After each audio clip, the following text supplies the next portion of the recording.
মোটরসাইকেলে করে দুটি হাঁস নিয়ে ঘুরে বেড়াচ্ছেন যুবক। নিজের কাপড়ের সঙ্গে ম্যাচিং করে হাঁস দুটিকেও পরিয়েছেন কাপড়। এরপর হাঁস দুটিকে সঙ্গে নিয়েই শহরের বিভিন্ন এলাকায় ডেলিভারি করছেন পণ্য। ইতিমধ্যে তার এই ঘটনা নেট দুনিয়ায় ভাইরাল। জানা গেছে ওই যুবক ফিলিপাইনের নাগরিক। তার নাম নাভারু ল্যাকসন।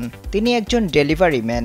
সম্প্রতি ধারণ করা এক ভিডিওতে দেখা যায় ল্যাকসন এবং তার হাঁস দুটি মোটরসাইকেল করে শহরের মধ্য দিয়ে যাচ্ছে, বিভিন্ন শপিং মলে ঘুরে বেড়াচ্ছে।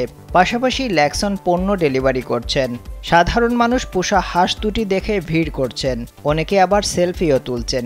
এ বিষয়ে নাভারু ল্যাকসন বলেন, হাঁসগুলি নিয়ে তিনি যখন বিভিন্ন জায়গায় যান তখন মানুষজন তাদের এই দৃশ্য দেখে অনেক খুশি হয়। এটি তার কাছে অনেক ভালো লাগে। ইডেন বে কক্সবাজার সমুদ্র সৈকতের উপর নিজেদের একটি ঠিকানা। মাত্র ৫ লাখ টাকায় আপনিও হয়ে যেতে পারেন এই হোটেলের মালিক। শুধু তাই নয়, পণ্য ডেলিভারি করার সময় হাঁসগুলো দেখে অনেকে আবার বাড়তি কিছু টিপসও দেয় তাকে।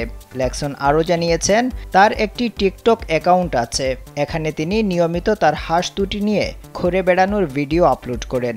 সম্প্রতি একটি ভিডিও ৩ মিলিয়ন ভিউ হয়েছে। তিনি কেন এমন সিদ্ধান্ত নিয়েছেন এমন প্রশ্নের জবাবে নাভারু ল্যাকসন বলেন, তিনি একজন ডেলিভারি ম্যান।